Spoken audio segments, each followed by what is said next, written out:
ಆರನೇ ಅಧ್ಯಾಯದ 7ನೇ ಶ್ಲೋಕ.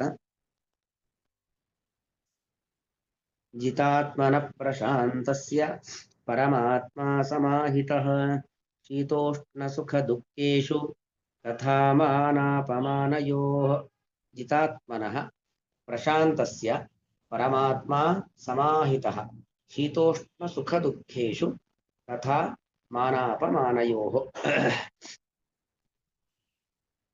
ಪರಮಾತ್ಮ ಯಾರಲ್ಲಿ ವಿಶೇಷವಾಗಿ ಬಂದು ನೆಲೆ ನಿಲ್ತಾನೆ, ಯಾರಲ್ಲಿ ಭಗವಂತ ಕಾಣಿಸಿಕೊಳ್ತಾನೆ ಅಂತ ಹೇಳಿದ್ರೆ ಜಿತಾತ್ಮನಃ. ಜಿತಾತ್ಮ ಅಂತ ಹೇಳಿದ್ರೆ ಇಂದ್ರಿಯಗಳನ್ನ ನಿಯಂತ್ರಣ ಮಾಡಿರುವಂತವನು, ಮನಸ್ಸನ್ನ ನಿಯಂತ್ರಣ ಮಾಡಿರ್ತಕ್ಕಂಥವನು. ಮನಸ್ಸನ್ನ ಗೆಲ್ಲಬೇಕು. ಮನಸ್ಸನ್ನ ಗೆದ್ರೆ ಅದರಿಂದ ನಮ್ಗೇನು ಫಲ, ಅದರಿಂದ ನಮಗೇನು ಒಳ್ಳೇದಾಗತ್ತೆ ಅಂದ್ರೆ ಜಿತಾತ್ಮನ ಪ್ರಶಾಂತಸ್ಯ ಪರಮಾತ್ಮ ಸಮಾಹಿತಃ. ನಾವು ಜಿತಾತ್ಮರಾಗಿದ್ದೇವೆ, ಮನಸ್ಸನ್ನ ಗೆದ್ದಿದ್ದೇವೆ ಅಂತ ಹೇಳಿದ್ರೆ ಮನಸ್ಸು ಗೆಲ್ಲೋದೇ ನಾವು ಪ್ರಶಾಂತರಾಗೋದು ಅಂತ ಅರ್ಥ. ಮನಸ್ಸು ಗೆದ್ವಿ ಅಂತ ಆದ್ರೆ ನಮ್ಮ ಮನಸ್ಸು ಅದು ಬೇಕು, ಇದು ಬೇಕು, ಅದು ಬೇಡ, ಇದು ಬೇಡ, ಅವನ ಮೇಲೆ ಕೋಪ, ಮತ್ತೊಬ್ಬನ ಮೇಲೆ ಅಸೂಯೆ, ದ್ವೇಷ, ಇದು ಯಾವುದು ಮನಸ್ಸಿನಲ್ಲಿ ಭಾವನೆಗಳು ಹುಟ್ಟೋದಿಲ್ಲ. ಹಾಗಾಗಿ ಜಿತಾತ್ಮನ ಪ್ರಶಾಂತಸ್ಯ, ಆದ್ವಿ ಅಂತಾದ್ರೆ, ಮನಸ್ಸನ್ನ ಗೆದ್ವಿ ಅಂತಾದ್ರೆ ನಾವು ಪ್ರಶಾಂತರಾಗ್ತೇವೆ. ಪ್ರಶಾಂತರಾಗೋದು ಅಂದ್ರೆ ಒಂದರ್ಥ ಲೌಕಿಕವಾಗಿ ನೆಮ್ಮದಿಯನ್ನ ಪಡಿತೇವೆ, ಇನ್ನೊಂದರ್ಥ ಪ್ರಕೃಷ್ಟವಾದ ಶಾಂತ, ಒಳ್ಳೆ ಸುಖವನ್ನ ಪಡೀಲಿಕ್ಕೆ, ಶಾಶ್ವತ ಸುಖವನ್ನ ಪಡೀಲಿಕ್ಕೆ ಬೇಕಾಗಿರತಕ್ಕಂತಹ ಒಂದು ಯೋಗ್ಯತೆಯನ್ನ ಪಡಿತೀವಿ. ಮತ್ತೆ ಪ್ರಶಾಂತ ಅಂದ್ರೆ ಭಗವಂತನಲ್ಲೇ ನಮ್ಮ ಮನಸ್ಸನ್ನ ಇಟ್ಟಿರ್ತೀವಿ. ಹೀಗೆ ಯಾರು ಇರ್ತಾರೋ ಅಂತವರ ವಿಚಾರದಲ್ಲಿ ಪರಮಾತ್ಮ ಸಮಾಹಿತಃ. ಆಗ ಪರಮಾತ್ಮ ಸಮಾಹಿತಃ ಅಂತ ವ್ಯಕ್ತಿಗಳು, ಸಾಧಕರು, ಯಾರು ಇಂದ್ರಿಯಗಳ ನಿಯಂತ್ರಣವನ್ನು ಮಾಡಿಕೊಂಡಿದ್ದಾರೆ, ಯಾರು ಮನಸ್ಸನ್ನ ಗೆದ್ದಿದ್ದಾರೆ, ಯಾರು ಭಗವಂತನ ಅನುಗ್ರಹವನ್ನ ಸಂಪಾದಿಸಿದ್ದಾರೆ, ಅವರಲ್ಲಿ ಪರಮಾತ್ಮ ಸಮಾಹಿತಃ. ದೇವರು ಬಂದು ಗಟ್ಟಿಯಾಗಿ ನೆಲೆಯೂರಿ ಬಿಡ್ತಾನಂತೆ, ನಮ್ಮನ್ನು ಬಿಟ್ಟು ಎಲ್ಲೂ ಹೋಗೋದಿಲ್ಲ. ಹೀಗೆ ಪರಮಾತ್ಮ ಸಮಾಹಿತಃ, ಹೃದಯದಲ್ಲಿ ಚೆನ್ನಾಗಿ ಬಂದು ನೆಲೆ ನಿಂತು ಬಿಡ್ತಾನೆ. ಶೀತೋಷ್ಣ ಸುಖ ದುಃಖೇಶು ತಥಾ ಮಾನಾಪಮಾನಯೋಹೋ. ಎಲ್ಲ ವಿಚಾರಗಳಲ್ಲೂ ಕೂಡ ಏಕಪ್ರಕಾರವಾಗಿ, ಒಳ್ಳೇದಾದ್ರೂ ಸ್ವೀಕಾರ, ಕೆಟ್ಟದ್ದಾದ್ರೂ ಸ್ವೀಕಾರ.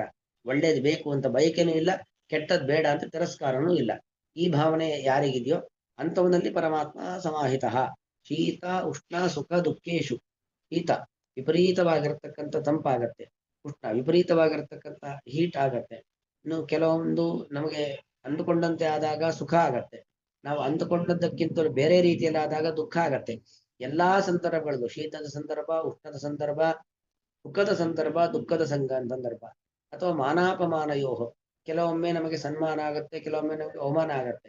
ಹೀಗೆ ಮಾನ ಸನ್ಮಾನಗಳು, ಅವಮಾನಗಳು ಇತ್ಯಾದಿಗಳ ಸಂದರ್ಭದಲ್ಲೂ ಕೂಡ ಯಾರು ಸಮಾಹಿತ, ಒಂದೇ ರೀತಿಯಲ್ಲಿ ಇರ್ತಾನೋ, ಮನಸ್ಸು ವ್ಯತ್ಯಾಸವಾಗದಂತೆ ಏಕಪ್ರಕಾರದಲ್ಲಿ ಮನಸ್ಸನ್ನು ಇಟ್ಕೊಂಡಿರ್ತಾನೋ ಅಂಥವನಲ್ಲಿ ಪರಮಾತ್ಮ ಸಮಾಹಿತ. ಯಾರಲ್ಲಿ ವ್ಯಗ್ರತೆಗಳು, ಗೊಂದಲಗಳು, ಕಳೋಬಳಗಳು ಇದೆಲ್ಲ ಯಾರಲ್ಲಿ ಇಲ್ವೋ ಅವನಲ್ಲಿ ಪರಮಾತ್ಮ ಸಮಾಹಿತ. ಅದಕ್ಕೋಸ್ಕರವಾಗಿ ಈ ಸಾಧಕರು, ಯೋಗಿಗಳು, ಸನ್ಯಾಸಿಗಳು ಹಾಗೆ ಇರ್ತಾರೆ. ಅವ್ರು ಯಾವುದಕ್ಕೂ ಹೆಚ್ಚು ವಿಚಲಿತರಾಗೋದಿಲ್ಲ, ಒಂದೇ ರೀತಿಯಲ್ಲಿ ಇರ್ತಾರೆ. ನಮಗನ್ಸತ್ತೆ ಇಂತಿಂತಹ ಸಮಸ್ಯೆಗಳಾಗ್ತಾ ಇದೆ, ಹೇಗೆ ಅವರಿದ್ದಾರೆ ಅಂತ. ಅದಕ್ಕೆ ಅವರು ಯೋಗಿಗಳಾಗಿರುವಂಥದ್ದು, ಜ್ಞಾನಿಗಳಾಗಿರತಕ್ಕಂಥದ್ದು. ಎಂಥದ್ದೇ ಸಮಸ್ಯೆ ಬರಲಿ ಆ ಸಮಸ್ಯೆಗಳನ್ನ ಎದುರಿಸಿ ಪರಿಹರಿಸುವತ್ತ ಗಮನ ಕೊಡ್ತಾರೆ ಹೊರತು ಸಮಸ್ಯೆ ಬಂತು ಅಂದ ಕೂಡಲೇ ಕುಗ್ಗಿ ಕೂರುವಂತ ಒಂದು ಅಧೈರ್ಯವಂತರಾಗೋದಿಲ್ಲ. ಹಾಗಾಗಿ ಯಾರು ಈ ತರ ಗಟ್ಟಿ ಮನಸ್ಸನ್ನ ಮಾಡಿಕೊಂಡು ದೇವರ ಅನುಗ್ರಹವನ್ನು ಸಂಪಾದನೆ ಮಾಡಿರ್ತಾರೋ ಅವರಲ್ಲಿ ಭಗವಂತ ನೆಲೆ ನಿಂತಿರ್ತಾನೆ. ಜಿತಾತ್ಮನಃ, ಮನಸ್ಸನ್ನ ಗೆದ್ದವನಿಗೆ ಅಥವಾ ಭಕ್ತಿಯಿಂದ ಭಗವಂತನನ್ನು ವಲಸಿಕೊಂಡವನಿಗೆ, ಅದರಿಂದಲೇ ಪ್ರಶಾಂತಸ್ಯ, ಭಗವಂತನಲ್ಲಿ ನಿರಂತರವಾಗಿ ಮನಸ್ಸನ್ನ ಕೇಂದ್ರೀಕರಿಸಿದವನಿಗೆ, ವಿಷಯ ಪದಾರ್ಥಗಳ ವ್ಯಾಮೋಹವನ್ನು ಬಿಟ್ಟಂತ ಸಾಧಕನಿಗೆ ಪರಮಾತ್ಮ ಸಮಾಹಿತ. ಪರಮಾತ್ಮನು ತನ್ನ ಹೃದಯದಲ್ಲಿ ನೆಲೆಗೊಳ್ಳುತ್ತಾನೆ, ಹೃದಯದಲ್ಲಿ ಇದ್ದೇ ಇರ್ತಾನೆ, ಆದ್ರೆ ಇದ್ದಂತ ಪರಮಾತ್ಮ ಕಾಣುತ್ತಾನೆ.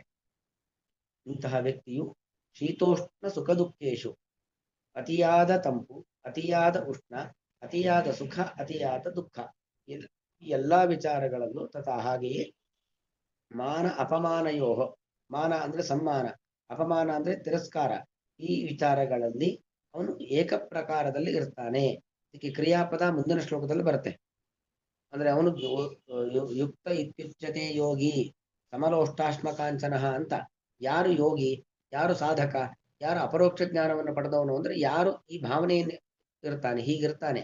ಶೀತೋಷ್ಣ ಸುಖ ದುಃಖಗಳಲ್ಲಿ, ಮಾನಾಪಮಾನಗಳಲ್ಲಿ ಒಂದೇ ತರ ವ್ಯತ್ಯಾಸವಾಗದೇನೆ, ನನಗೆ ಸನ್ಮಾನ ಬೇಕು ಅಂತ ಬಯಸೋದು ಇಲ್ಲ, ತಿರಸ್ಕಾರಗಳು ಬೇಡ ಅಂತ ಹೇಳಿ, ಅಗೌರವಗಳು ಬೇಡ ಅಂತ ಹೇಳಿ ತಿರಸ್ಕಾರ ಮಾಡುವುದಿಲ್ಲ. ಈ ಭಾವನೆಯಲ್ಲಿ ಯಾರು ಇರ್ತಾರೋ ಅವರು ಯೋಗಿಗಳು, ಅವರು ಸಾಧಕರು ಅಂತ ಸಾಧಕರನ್ನ ಪರಿಚಯ ಮಾಡಿಕೊಡ್ತಕ್ಕಂಥ ಒಂದು ಸಂದರ್ಭ ಇದು. ಜಿತಾತ್ಮನಃ, ಮನಸ್ಸನ್ನ ಗೆದ್ದವನಿಗೆ, ಭಗವಂತನ ಅನುಗ್ರಹವನ್ನ ಸಂಪಾದನೆ ಮಾಡಿರುವಂತಹ ವ್ಯಕ್ತಿಗೆ, ಪ್ರಶಾಂತಸ್ಯ, ಭಗವಂತನಲ್ಲೇ ಮನಸ್ಸನ್ನ ನೆಲೆಯೂರಿದಂತ ವ್ಯಕ್ತಿಗೆ, ವಿಷಯ ಪದಾರ್ಥಗಳ ವ್ಯಾಮೋಹವನ್ನು ಬಿಟ್ಟಂತ ವ್ಯಕ್ತಿಗೆ ಪರಮಾತ್ಮ ನಾರಾಯಣನು ಸಮಾಹಿತ, ಹೃದಯದಲ್ಲಿ ಚೆನ್ನಾಗಿ ನೆಲೆ ನಿಲ್ಲಿಸುತ್ತಾನೆ. ಅಂತವನು ಶೀತೋಷ್ಣ ಸುಖ ದುಃಖೇಶು, ಅತಿಯಾದ ತಂಪು, ಅತಿಯಾದ ಉಷ್ಣ, ಸುಖ ದುಃಖ ಇವುಗಳಲ್ಲಿ ಹಾಗೆಯೇ ಮಾನಾಪಮಾನಯೋಹೋ, ಸಮ್ಮಾನ ಅಥವಾ ತಿರಸ್ಕಾರಗಳಲ್ಲಿ ಕೂಟಸ್ಥ, ನಿರ್ವಿಕಾರನಾಗಿ ಯಾರಿರ್ತಾನೋ ಅವನು ಯೋಗಿ, ಅವನೇ ಸಾಧಕ ಜೀವಿ. ಜಿತಾತ್ಮನ ಪ್ರಶಾಂತಸ್ಯ ಪರಮಾತ್ಮ ಸಮಾಹಿತಃ, ಶೀತೋಷ್ಣ ಸುಖ ದುಃಖೇಶು ತಥಾ ಮಾನಾಪಮಾನಯೋಃ.